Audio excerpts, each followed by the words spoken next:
A TV é algo que acompanha a família há muitos e muitos anos. Já se falou sobre babá eletrônica, já se falou sobre a grande não necessitar mais de filhos por causa da televisão. As ideias são muitas em relação ao uso e benefício da TV na questão de cuidar dos filhos, entreter e segurar os filhos em algum tipo de atividade.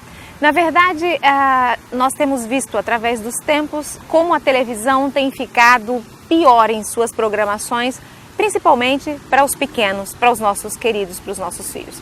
A TV e o videogame, eles trazem assim uma complicação muito grande para o dia a dia dos pequenos. Nós temos hoje também uma infinidade de videogames. Alguns dizem assim, mas isso, qual é o problema, qual é a dificuldade se o joguinho for bom, se o joguinho for um joguinho saudável, vamos dizer assim. A questão é que a grande tecnologia em torno da TV e dos jogos e dos videogames, dos tablets, né, que trazem os jogos para as mãos dos nossos filhos, é uma tecnologia extremamente avançada. No passado, os famosos Ataris, os pais vão lembrar, os filhos não sabem nem do que se trata isso. Era um joguinho de videogame muito complicado comparado aos de hoje. As imagens eram difíceis de serem detectadas. Os jogos hoje, passando aí pelo Xbox, pelo PlayStation 1, 2, 3, pelo Wii, por Game Boy e outros jogos aí que a gente tem, outros tipos de videogames, a criança interage tanto com a tela que em alguns jogos ela está dentro da própria tela e os movimentos que fazem são respondidos ali na hora, através da imagem que ela observa.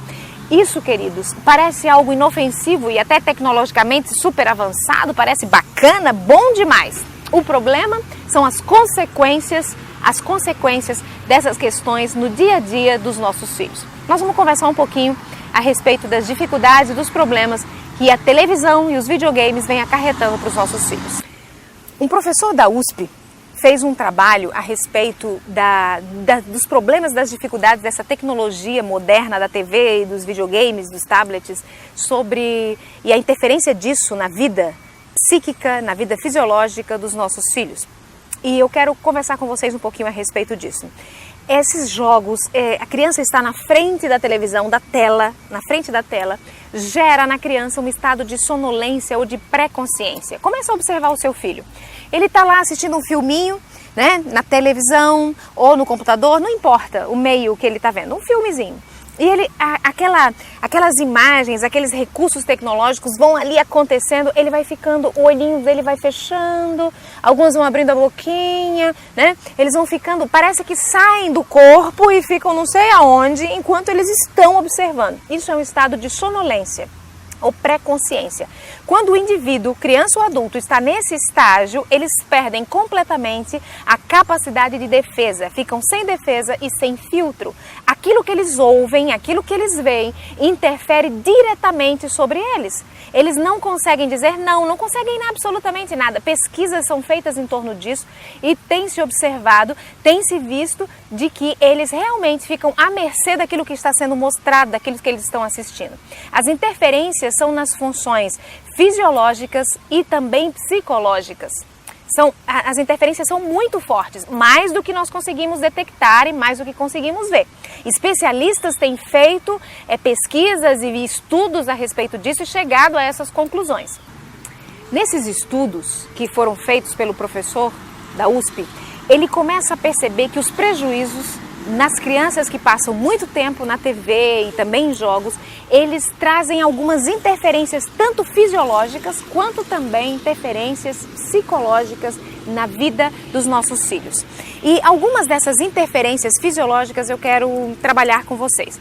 Ele cita ali algumas como a obesidade. As crianças ficam muito tempo inativas, não fazem esporte, não fazem atividades, né? Elas inclusive com muito tempo de TV querem mais tempo de TV, muito tempo com jogos querem mais tempo em jogos. Então a obesidade, dificuldades cardíacas podem ser desenvolvidas por causa da tensão, do estresse que a criança sofre enquanto ela está ali nos jogos eletrônicos. O aumento do colesterol também é uma dificuldade detectada nessa pesquisa com as crianças que estão muito tempo predispostas à televisão e a jogos, diabetes, déficit de atenção e também a hiperatividade. Todas essas questões foram descobertas nessa pesquisa, crianças que se submetem a muito tempo de TV e videogames. elas acabam por desenvolver todas essas dificuldades. Agora também existem as dificuldades psicológicas. Algumas delas são bem graves e a gente precisa se antenar, estar alerta para elas, para poder os nossos filhos não incorrerem nesses prejuízos, não terem essas dificuldades aí no seu dia a dia. A primeira delas é o isolamento. É muito fácil se isolar diante de uma tela de TV ou diante de jogos eletrônicos, né? Ele está ali, ele vai vivendo a vida e se incorporando diante daquela cena que não é real, é virtual. Ele acaba por se isolar. Não há uma interação real com outras crianças. Ele não pergunta, ele não responde, ele não vê a reação física dessas outras crianças. Uma criança precisa muito de convivência com o grupo, socialização. E a televisão e os jogos roubam isso da criança. Eles tiram isso. É um mundo virtual, é um mundo fora da realidade e a criança fica ali à mercê dessas questões, se isolando da convivência, do relacionamento interpessoal com o grupo de iguais, né, outras crianças da sua idade, para que ela possa ir exercendo essa hierarquia. Quem manda mais, quem manda menos, o seu estilo de liderança, o conhecimento de si mesmo, de quanto ela vai, de quem ela vai ser. Alguns traços e desenvolvimentos da sua personalidade ficam prejudicados por conta desse isolamento proporcionado pelo tempo exagerado diante da tela, da televisão e também diante de videogames. Um outro prejuízo é a diminuição da criatividade. Como ela recebe tudo pronto, e diga-se de passagem que não é um pronto feio não, é um pronto maravilhoso, né? Muito elaborado, muito criativo, muito rico, cheio de informações e de cores e formas. Mas isso não é saudável para que ela desenvolva a sua criatividade. A boa criatividade surge quando a criança consegue, com as suas próprias mãos, pegar coisas e construir. A criatividade surge de uma construção e não de algo que já vem pronto. Então, esse é um prejuízo que ela tem também no fator psicológico. Um outro fator importante é a dificuldade com o aprendizado. A criança passa a desenvolver uma dificuldade com o aprendizado na sala de aula em função de receber tudo pronto. Não há uma construção do conhecimento. Ela não consegue interagir com essas questões por conta que já vem tudo formatadinho, prontinho, e aí ela vai desenvolvendo uma dificuldade grande no aprender, no ter novos conhecimentos. O seu raciocínio fica um raciocínio muito quadradinho, muito fácil, ela não questiona, ela não pensa, ela não utiliza o pensamento para tomar decisões. Com isso vai dificultando novos aprendizados. A desvirtuação com a realidade é um fator também que pega pesado na questão dos prejuízos psicológicos, né? Ela começa a idealizar uma realidade paralela, uma coisa que não existe, é o tal mundo virtual. Cria fantasias em torno daquilo que ela pode fazer. E olha, a gente tem ouvido muito, através de noticiários, né, de crianças que matam seus colegas na sala de aula. Isso tudo tem muita interferência com os jogos, né? A violência exacerbada que eles têm contato através dos jogos. Isso vai criando realidades paralelas, dando uma força superior para eles, algo fazendo com que eles acreditem ser pessoas que eles não são, acreditem ter poderes que de fato eles não possuem. Então vai desvirtuando o entendimento a respeito deles mesmos. A banalização da violência é outro aspecto terrível na questão psicológica. Eles acabam vendo, através dos jogos, matam, arranca a cabeça, arranca braço, arranca tudo, vê a pessoa pelos pedaços, né? E como os jogos hoje trazem um contato com a realidade muito, não um contato com a realidade, mas eles colocam assim, as imagens são muito reais dentro dos jogos, a interação com essas imagens, a criança acaba por banalizar a violência, achar que aquilo é uma coisa muito comum, uma coisa muito tranquila, uma coisa que ele está acostumado a ver e a fazer. O mal do século hoje é a questão da hiperatividade. Eu tenho contato com alguns educadores, pedagogos, e eles me dizem assim: Dilene, nunca recebemos tantas crianças com dificuldades, a questão da hiperatividade, com diagnósticos médicos dizendo, olha, é um hiperativo, né? E isso tem tomado muito as nossas escolas. Os professores têm questionado por que tanto agora? Por que isso está ficando tão complicado assim? Por que esse aumento tão grande de crianças com dificuldades nesse aspecto? Queridos, é muito simples a gente poder perceber. Existe uma superestimulação da criança né? Através dos jogos, dessa interatividade que ela tem com a tela, com a TV, com os jogos, os videogames, com toda essa parafernália moderna. E isso vai fazendo com que eles entrem num estado de sonolência, eles têm que ficar quietinhos para jogar, não existe uma atividade física, eles ficam parados, inertes, quase em estado de sonolência, de prostração diante das telas, né? Enquanto eles têm energia, a energia está lá, mas fica acumulada, parada, porque eles estão interagindo só com a tela, com dedos e os olhos, né? É só isso que eles mexem enquanto jogam. Quando o jogo acaba, quando acaba a atividade ali do jogo, interrompe, então aquela energia acumulada vem com tudo e as crianças ficam impossíveis. Pulam, saltam, viram cambalhotas e atrapalham os pais e conversam fora de hora. Começam a ter dificuldades em colocar os limites para aquela energia toda que ficou presa. É como se você tivesse represado uma água, né?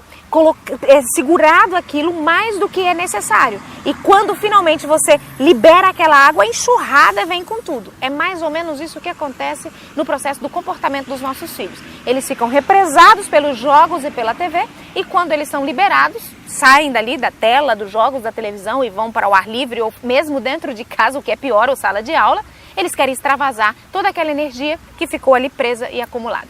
Muito bem. Vimos muitas dificuldades que a TV e os jogos estão trazendo e as nossas recomendações são as seguintes. Primeira delas, não coloque televisão no quarto do seu filho. Se a televisão traz tantas dificuldades, você pega uma televisão e põe lá para uso exclusivo dele, a hora, dia, momento que ele bem desejar. Primeira coisa, querido, se ele tem televisão no quarto, venda, jogue até fora. Não importa nem o preço, o que importa é o cuidado com o futuro do seu filho. Então, TV no quarto da criança, de jeito nenhum. Aliás, TV no quarto de ninguém, nem de pai, nem de mãe. Mas, né, nosso assunto aqui é criança, então nada de televisão no quarto dos seus filhos. Outra coisa, selecione os programas que você vai permitir o seu filho assistir. Alguns dizem assim, olha, eu não sei que programa que pode. Não, programas que não tenham violência, programas que não tenham sexo explícito ou pelo menos que não sejam de postura erótica, sensualizada, né? Os desenhos que ele vai ver, cuidado, porque os desenhos hoje já estão trazendo mensagens camufladas que a gente fica ali, nem sabe que existem. Então, cuidado, selecione os programas de horários que os seus filhos podem assistir televisão e o tipo de joguinho que ele pode jogar nos videogames ou até mesmo no computador ou na própria televisão. Determine o tempo, esse é outro fator importante. Ele pode jogar à tarde, hoje não tem tarefa de casa, então pode jogar, filho. E aí ele começa 1 e às 8 da noite ele está ali ainda. O que é pior, às vezes ele começa às 10 da noite e 4, 3 da manhã ele está sentado na frente de uma tela de computador jogando ou vendo televisão. Uma criança tem que ter horário para dormir e o horário estourado é 21 horas e 30 minutos, estourado. Até os 10 anos, 12, 13 anos, essa é a hora que uma criança deveria estar na cama, pré-adolescente. Principalmente nessa fase que eles estão aí crescendo e necessitam dormir para que o hormônio do crescimento possa fazer o seu trabalho e ter a sua função completada. Uma outra coisa importante é nada de televisão na hora das refeições. A família precisa aprender a sentar-se ao redor da mesa para poder fazer uma refeição. Então esquece essa coisa, todo mundo faz o seu prato e senta tudo na frente da televisão e fica ali horas e horas e horas.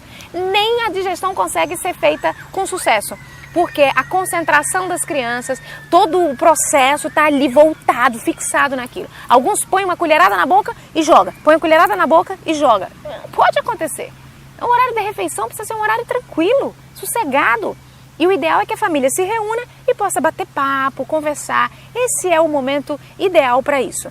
Queridos, um outro detalhe importantíssimo que hoje é muito comum nas famílias é a história da TV a cabo. Todo mundo tem em casa e é até glamuroso ter TV a cabo para ver filmes e ver o que quiser na hora que quiser. Quem tem crianças pequenas tem que ter muito cuidado com isso. O ideal era não ter TV a cabo, porque se selecionar programa já é difícil, para que trazer mais uma tentação para dentro de casa, né? Para que trazer mais isso? Então, não acho que seja aconselhável, não recomendo. Porque as crianças não sabem fazer uso do tempo, os pais estão ausentes muito tempo e acabam por trazer para casa. E alguns pais dizem assim, mas eu coloco senha em alguns canais. E aí eles não podem ver. Os nossos filhos hoje estão muito mais espertos do que nós possamos compreender. Muitas vezes eles burlam essas senhas, eles passam a isso e resolvem a vida deles e os pais não ficam nem sabendo aquilo que eles veem, aquilo que eles ouvem. Né? Os pais não têm esse controle. Então, queridos, é melhor evitar. Né?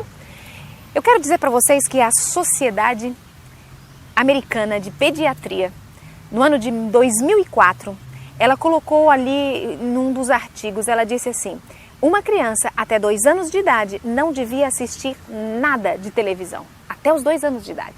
E depois dos 2 anos de idade, no mínimo, no máximo, melhor dizendo, 2 horas por dia, no máximo, 2 horas por dia. Queridos, vamos avaliar. Os nossos filhos ficam horas na frente da televisão. Eles ficam tempo perdido lá. E nós, os pais, muitas vezes até gostamos porque nos dá uma relaxada, eles não ficam incomodando e perturbando.